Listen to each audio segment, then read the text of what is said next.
May balak ka bang magpunta ng Boracay with the family pero budget friendly? I-share ko sa iyo yung experience namin kasama na magpa-picture sa Crystal Kayak, makapag-swimming sa Crystal Cave, sumakay sa iba't ibang activities at matikman ng masasarap na pagkain, pati na rin mga desserts na ngayon ko lang nakita. At syempre ang mapanood ang magandang sunset sa Boracay. First, pumunta muna kami ng Clark para sumakay sa ating eroplano. Mga first timer mga kasama ko dito. Paglapag ng Katiklan, nag-tricycle tayo 75 pesos each, and then kasunod naman dito sa ticketing counter guys, mas maganda nang mag-iPass para tuloy-tuloy yung pagsakay natin ng boat. At pagkatapos noon, kailangan ulit sumakay ng electric bike nila guys. At dito kami nagstay sa may La Carmela de Boracay, pagitan to ng Station 2 at Station 3. At since late na kami dumating, kumain na kami ng dinner guys. Sa totoo lang, hindi ko ma-recommend na kumain dito kasi medyo pricey, pero goods na rin kasi meron pa acoustic at fire dance. Sabihin na lang natin na kasama yung experience na to sa babayaran namin. Sa labas nito, may mabibilhan na rin ng kung ano-ano. Then lumipat kami ng pwesto kung saan sasalubungin namin yung birthday ng kapatid ko, kaya naman nakapagpag-video pa kami neto, and syempre nakakanta pa siya nga.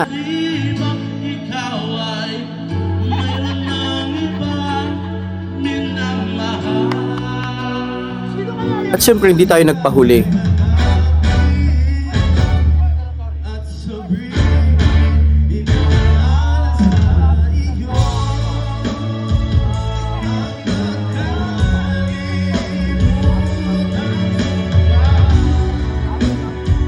Day 2 at dito kami sa La Carmela nag-almusal kasi kasama na yung free breakfast sa aming pag-avail ng kanilang hotel. Okay naman yung pagkain nila, hindi sobrang sarap, hindi rin naman din masama ang lasa. Yun nga lang medyo nakakaumay kasi araw-araw ito yung almusal namin. Pero sayang naman yung pa-buffet kung hindi pa namin i-enjoy. Tapos nikagaluhan ba naman ako ng girlfriend ko? Alright, ang ganda!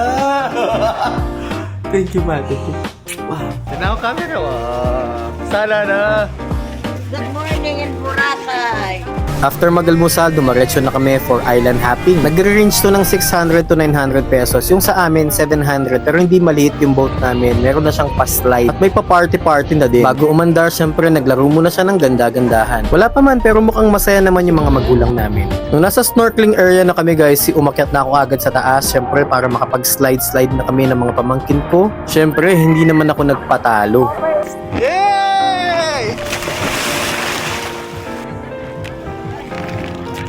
Bilis! Tapos nung nag-snorkeling ako, wala namang ganong isda. Ano ba yan? Ito yung maganda sa boat namin. Meron pa siyang pa-clip jump. Takot wala. Takot. Wow!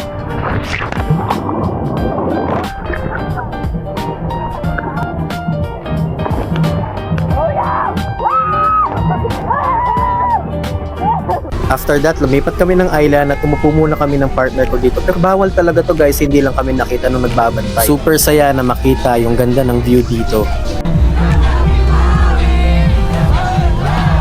Next, dito na kami sa Crystal Cove kung saan guys may dalawang kuweba dito na binabaan namin para makita. Hindi naman siya mahirap guys kasi mababaw lang siya. At napakalinis ng tubig dito kaya nag-enjoy talaga mag-swimming ang kuya ko. Solid din talaga yung view dito kahit naglalakad ka lang, nag-e-enjoy ka na. Pero mahal yung entrance fee kasi 350 pesos per head dito. Next stop dito sa Puka Beach guys, dito din pala ginagawa yung Crystal Kayak. 250 pesos each to, pwede siya ng dalaw kayo tapos tig solo ninyo. Don't worry, sila na magtuturo kung paano ka magpo-pose. At ang gagaling nila mag-picture.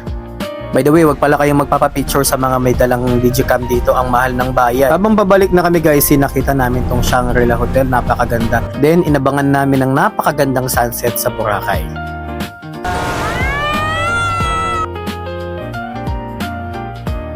As in first time kong makakita ng sobrang gandang sunset. Yung kadalasang dinodrawing talaga. Ganito pala yung itsura. Kaya naman na-enjoy namin ang picture-picture dito. Kinagabihan, sinelebrate namin ang birthday ng kuya ko with a matching gift at ng cake. Day 3 dito kami nag-lunch sa may Jasper Tapsilog and Resto. Sobrang affordable ng pagkain dito tapos sobrang sarap din ng pagkain nila. Lutong bahay talaga. At kung naghahanap ka ng budget-friendly na restaurant, ito talaga yung ma-recommend ko sa'yo na swak ang lasa. At since malapit na to sa D-Mall, sinubukan namin magtingin-tingin at na-realize namin na mas mahal pala yung mga presyo dito. Kaya naman wala din kaming nabili, nag-picture-picture na lang. Pero yeah, maganda ang D-Mall guys. You make sure na mabisit nyo siya, especially sa gabi. After nun, nag-land tour na kami dito sa Boracay Mangrove sa una namin location. Dito na rin kami nag-human drone.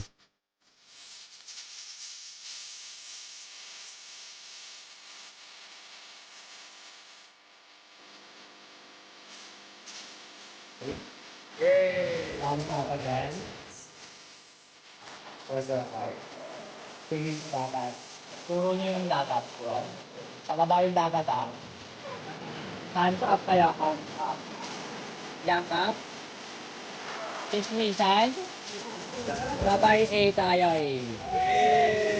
Isa pa Babay kayo, babay. Flying kiss naman. Takpan nyo yung camera. Takpan nyo. Hawakan nyo. Next is dito sa Bulabog Beach kung saan pinipicturan yung famous na nakatumbang coconut.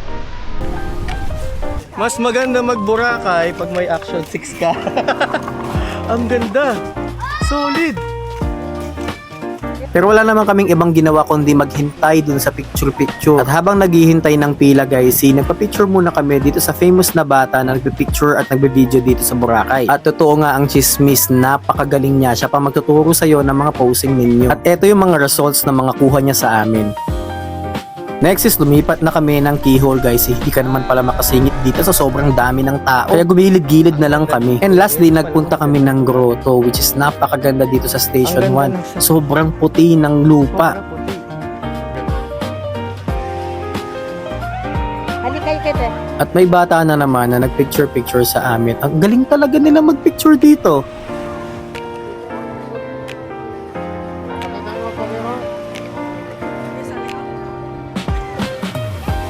Pero tinuloy na rin namin pang pictorial at video para sa baby namin.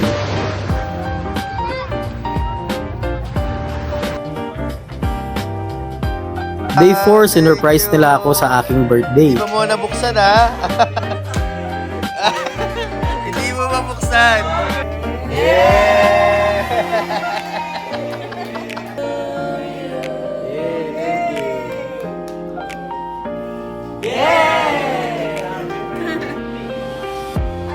Next, dito kami nag-lunch sa may Paris Hilton guys. Okay yung mga pagkain at pricing nila dito. Sobrang lapit lang nito sa La Carmela kaya hindi kami napagod. At dito na rin kami nakatikim ng Mango Mama pero sarili nila tong version. Next is nagpunta na kami sa location kung saan ginaganap yung mga activities. Excited sila pero mas excited ako kasi first time nilang ma-experience to. Sayang nga lang since pregi si partner hindi siya pwedeng mag-activities. And para sa pricing ng mga activity ilalagay ko na lang siya sa screen. First is pinag-banana boat namin yung mga magulang namin na talaga namang na-enjoy nila.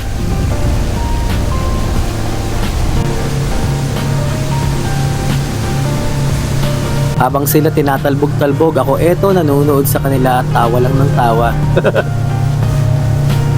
Next is kami na, UFO naman yung activity. Akala ko madali lang to pero mahirap talaga siya guys. Solid yung pagbalibag talaga niya. Dito nga sumakit yung kamay ko kasi sobrang kapit na kapit ako dahil ayokong malaglag.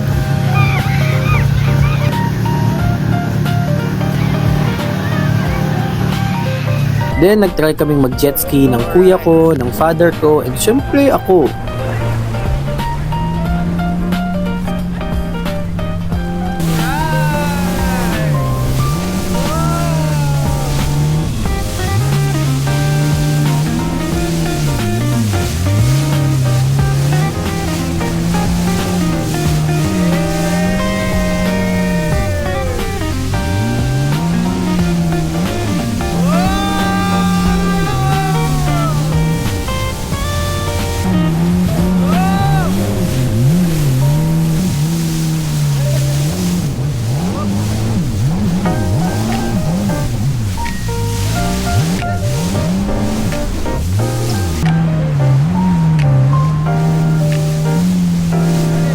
And lastly, nagtumpasaw na lang kami sa dagat ng Station 3. Kahit pa yung mga lumot pala to, hindi naman mabaho or madumi. Kaya enjoy na enjoy pa rin kami. At dito kami nag-dinner sa Aqua Fresh guys, kung saan napakasarap ng pagkain nila. Masasabi ko na dito talaga kami nag-enjoy. Tignan mo naman yan guys, mga seafood na sobrang sasarap. Actually, sa lahat ng kinainan namin, ito yung masasabi ko na dapat nyo talagang puntahan. At buti na lang, ito yung last meal namin kasi the best talaga yung experience. Ang affordable ng presyo, tapos ganyan kasasarap yung pagkain. Kaya naman talagang na-enjoy namin to.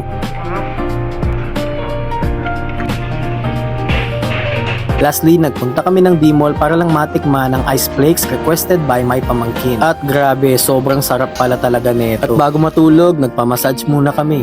Last day, nagbiyahe na kami pabalik ng Pampanga at ito yung mga sinakyan namin. Yung electric trike, yung boat again at tricycle. Parang parehas lang, baliktad lang ng ulo. Hopefully na enjoy ninyo ang panonood ng aming Boracay. At sana nakatulong to para kapag kayo naman ang magbuburakay, alam nyo ang gagawin nyo.